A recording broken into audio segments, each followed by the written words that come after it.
Hey guys, this is Irene, CBiz Media, here where we talk faith, love, and trends. And I want to talk about Laterris Whitfield. He has a popular podcast called Dear Future Wifey, where he writes letters to his future wife. From what I know, and correct me if I'm wrong, email me at cbiztv@yahoo.com. He was previously married. He has, I believe, adult children or older children, I'll say, from his first marriage. And he launched his podcast back in 2020. And about 5 years later, he has finally met his future wife. He's had some great guests on, some big name people. I think he works in the movie industry as well. I think he's written some movies, maybe some films and plays. So he's from that world, and he had some great guests and people, and everyday regular people too, and other social media people come on, talk about love and relationships. Jess Whitty, she came on. She also found her husband, and her platform was all about being single and just the awkwardness of being a single Christian. And now it's Laterris' turn. He found his person. So I think it's a positive thing, and I applaud them. And from what I was looking at the wedding video, and I think I'll put that in the link or something, or in the description. I'm sorry. But I was looking at the wedding. The wedding was really nice. It looks like it took place at Erica Campbell's church. I'm not sure if that's his church home, but I was getting the feeling that may be his church home, along with his future wife. His wife now. They did their vows, and he had to mention something about the bedroom, and I wasn't against that. She did her vows, and she revealed that, hey, I was listening to your podcast before I even saw you or knew you, so I don't know if she was a fan. I don't know how close their connection is. I don't have all those deets. And I don't know if she's even been on the show previously, because she may have, and he just didn't reveal to us that she was the person. Or maybe at the time she wasn't the person. But I'm assuming that he's going to come on and have his new wife come on, and they're just going to talk about how they met and all of that.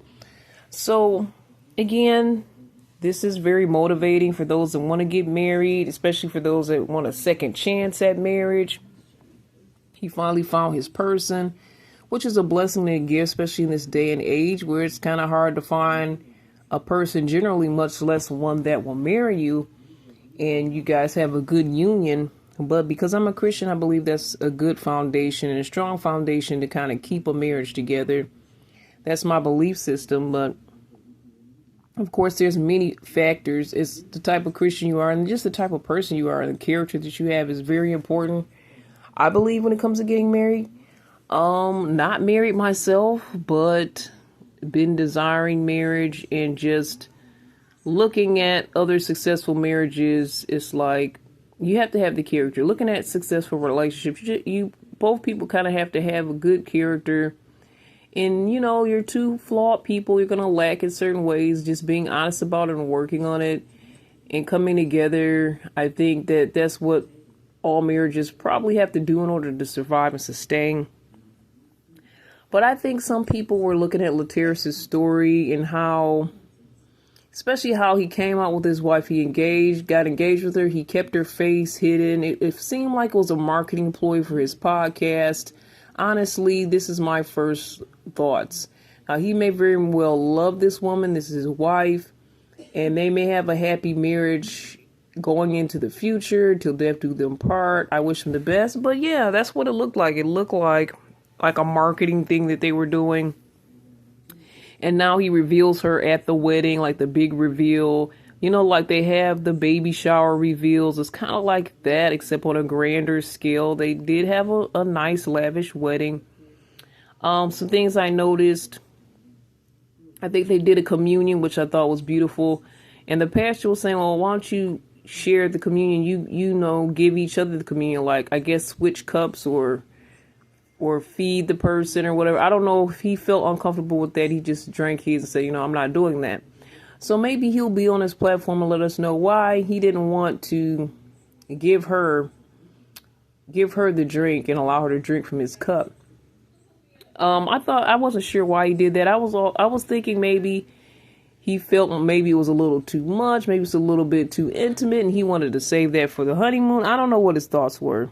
And another thing I noticed is when I didn't watch it all the way through, it kind of skimmed through it, guys. But if you want to watch the whole thing, the link's going to be in the description. But he broke down in tears in a portion of the ceremony, and I believe that the pastor gave him a handkerchief for his tears. His tears were like a lot. And I think she was tearing up a little bit.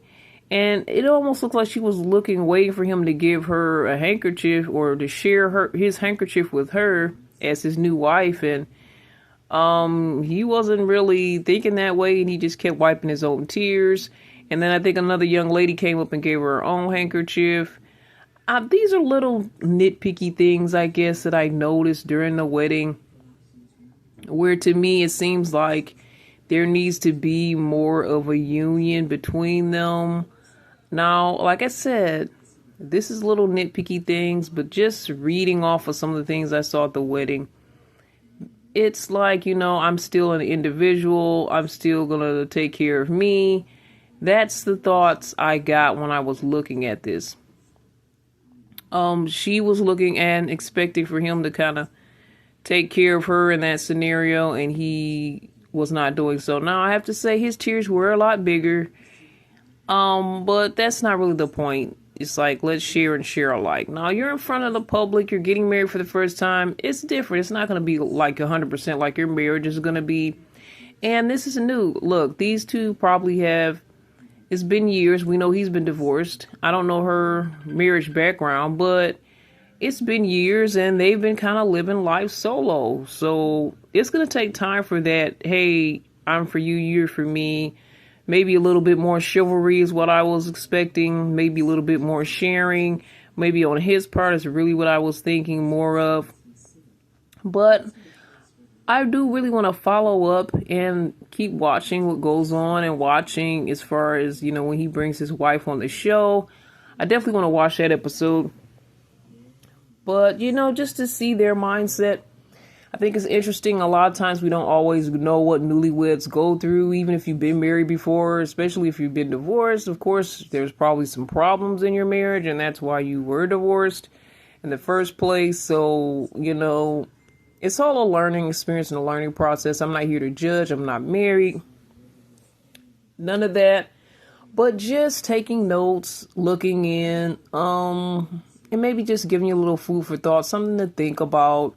And just sharing a little bit of my observances and what did you think? But mostly, I'm really just congratulating them, wishing them the best, and wishing all of our social media people there finding love. And it almost feels like, I feel like Jess Whitty, she found her husband through social media as well. And I think there was a connection, a kind of far connection between them, but there was some sort of connection. But he was DMing her. This other young lady that married Latera, she was listening to his podcast. So it's fans and people that kind of know them or know of them on some level that they're connecting with and finding spouses with. So, just waiting for someone to go on my podcast and DM me. I guess I really have to get real popular first, huh? Just a thought, just joking. All right, guys. So we're going to talk more faith, love, and trends, right? And I'm going to talk about some of the weddings that I've been to. And if you want to come along the ride with me, or if you want to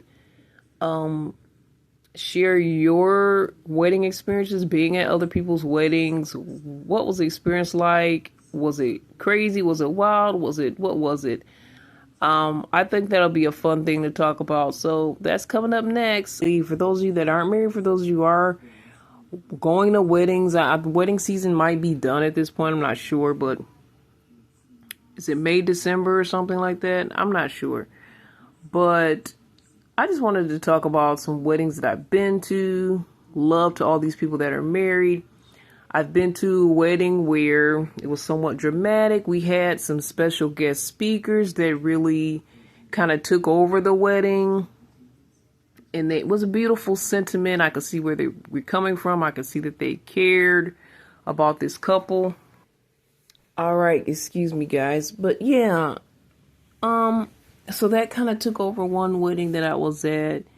Something dramatic happened, and someone passed out at the wedding.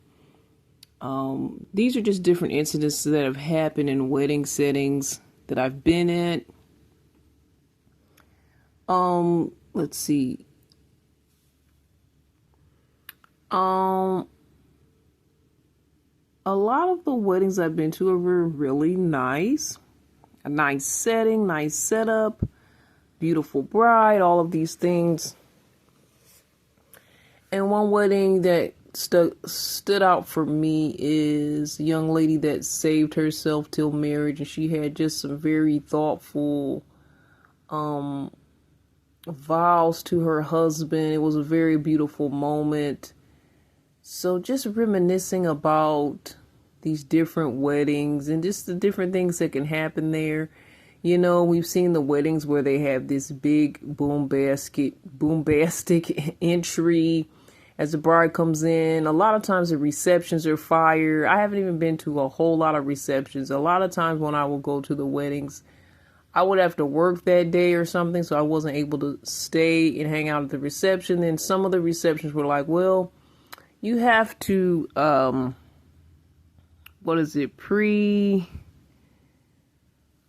get another invitation or something. It's like you have to register or something. Like you can go to the wedding, but then when you have to go to the reception, you have to register for your space. And for me, I felt like, well, if I have to do all that, maybe they only have so much space and so much money that they're working with. So I don't want to put them out by being an extra head for them to feed. So honestly, that's how I feel. It's like, I'll just skip that part of this festivities. And then also depends on how close you are with the people.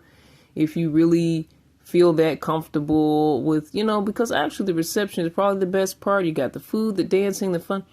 I wish I really did go to more receptions. I may have met somebody in that way. A lot of times you don't really meet anyone. I mean, you meet them at the ceremony, but it's like you might see them across the room. It's not like you don't get to interact. It's all about the couple's day. So the reception is probably the best place to probably meet people after the wedding, but haven't really had a lot of reception experiences. So I don't have like any incredible wedding stories where there was like a circus there, where there was like performers. If I would have went to some more receptions, then I think I would have had a little bit more story for you guys to hear. But tell me about your wedding experiences. It could be your actual wedding. What was the thing that popped at your wedding that everybody loved? Was it all about the love for you guys? Was it an elopement type wedding where it was just the two of you? Was it a destination wedding? There's so many ways you can express your love during weddings, and some people really hate that, and they're repelled by the idea. They're like, hey, it's not about the wedding, it's about the marriage. I don't see why people put all this money into the wedding. It seems like it's for show, and a lot of times the bigger the wedding, the shorter the marriage. These are all these negative things that I hear.